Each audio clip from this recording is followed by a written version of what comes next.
Back. Hi, sis. Hey everybody. Yes, I am back. I know you didn't expect to hear me so soon. No. But I'm happy to be back because it is a great distraction. I took my maternity leave. My last day was the 13th, and Shadina and I checked into Northside Hospital then, all because she got diagnosed with breast cancer and had an aggressive form, Right. and needed to be able to start her chemo pretty quickly. Right. So, got to Northside. Shiloh was born on Valentine's Day. Valentine, baby. As soon as she came out, she let out a little, like a soft cry, and it was cool. I was like, oh my God, yay, we got to cry, we're good. Right. And shortly after they took her over, because they always have the NICU and all the pediatric nurses and doctors around when it's an early, a premature baby born. But I was cool because I was like, well, she's 6 pounds, 8 ounces, she healthy, we good, we going home. They took her over, she wasn't crying anymore, they were like rubbing her back, rubbing her pretty aggressively, and I was like, what's going on? And as the time continued to go, it felt like forever, but they were just like, they kept their calm, and I was like, wait, something's not right, because everybody's looking at each other like, they're shouting out to call whoever, and I'm like, was something happening? They're like, yeah, it's fine, Mom, everything's fine. Then they start giving her oxygen on her face, and she's like turning a little gray. And I'm like, wait a minute, something's not right, They finally get her up there, they have her on 100% oxygen. The next day, like, Mom, we'll be back, we'll call you when we get her upstairs and settle.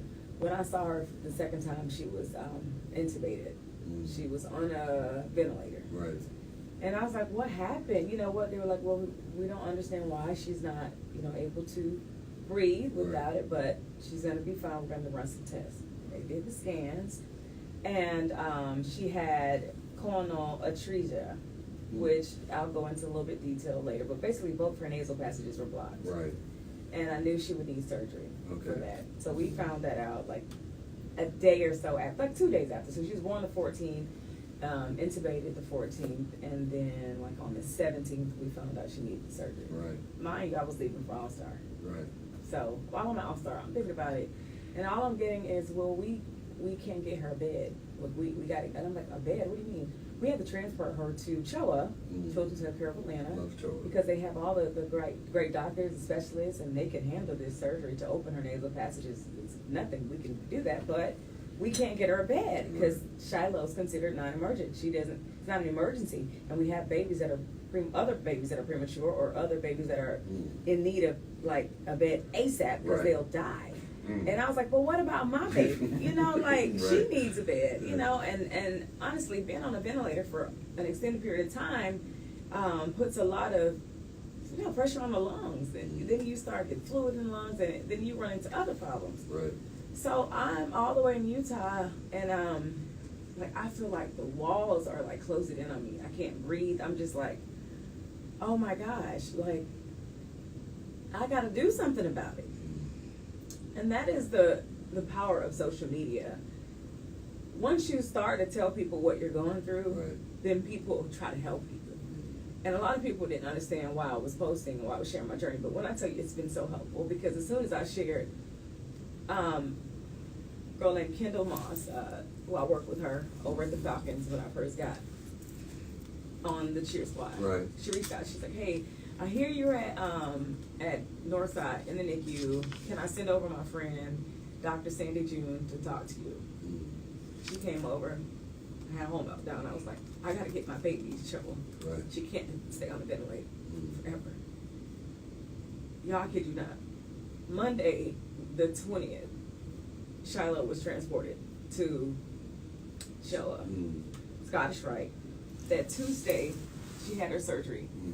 Big love to Dr. Harmon. She squeezed my baby in, got the surgery done. I mean, the surgery it went well. We'll know how successful it was in 2 weeks. So Tuesday makes a week. Okay. The next Tuesday makes 2 weeks. They'll remove the stents.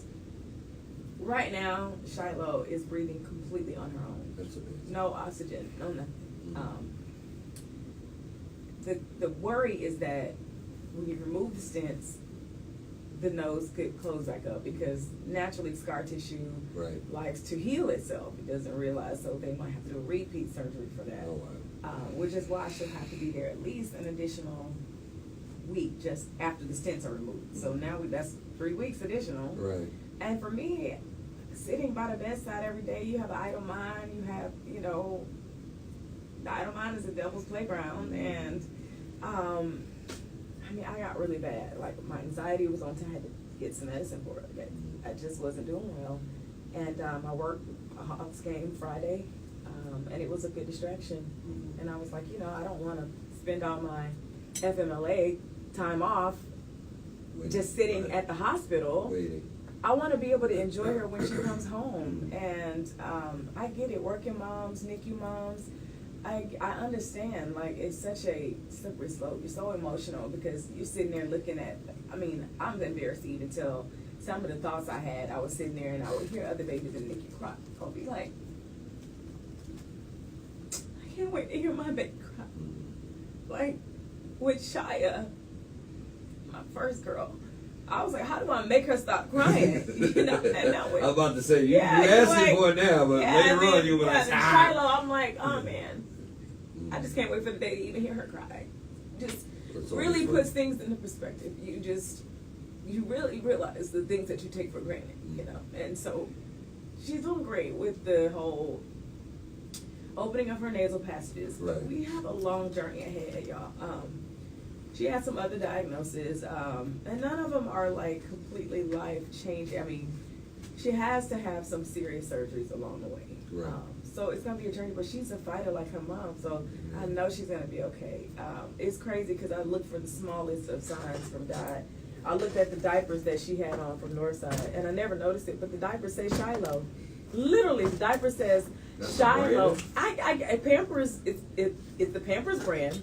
And it says Shiloh and Freddie. Nice. Apparently that's like an elephant cartoon or something. I don't know. I'm going to look it up. But I was like, oh, okay, I see you, God. I get it. Yeah, she's supposed to be here. And I'll go into detail a little bit later about the other things that we are going to be challenged with and have to deal with. But, I mean, I don't take for granted a healthy baby anymore. Like, I'm just happy to see you. Well, I'm happy to be here. I saw her for like literally 5 minutes at all. Showed up in Utah expecting to fully have to babysit you.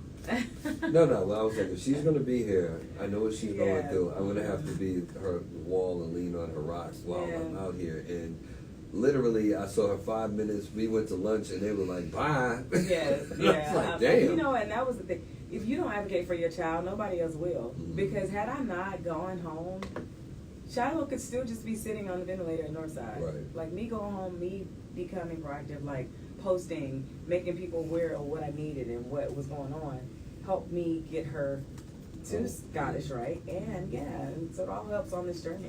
Well, we're here for you, sis. We'll learn more about what's going on, the other parameters, the other ramifications and things that are attached to Shamea's surrogacy journey.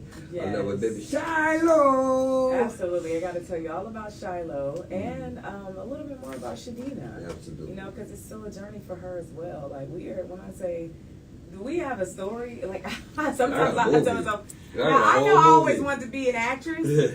But hell, I didn't want to be in my own. I didn't want to star in my own. This is a whole thing. I'm like, you just never. Let me tell you, I should have got an NAACP Image Award yesterday for Best Actress in my own drama series because it is great. Yes. The movie is called Shamea. Oh, MG. But yeah, we're gonna talk about the NAACP Image Awards at 6:40 in the T of Shamea. But yeah, y'all stick around. Yes, indeed. It's going down 6:30 now with the Big Ticket Water Show V103.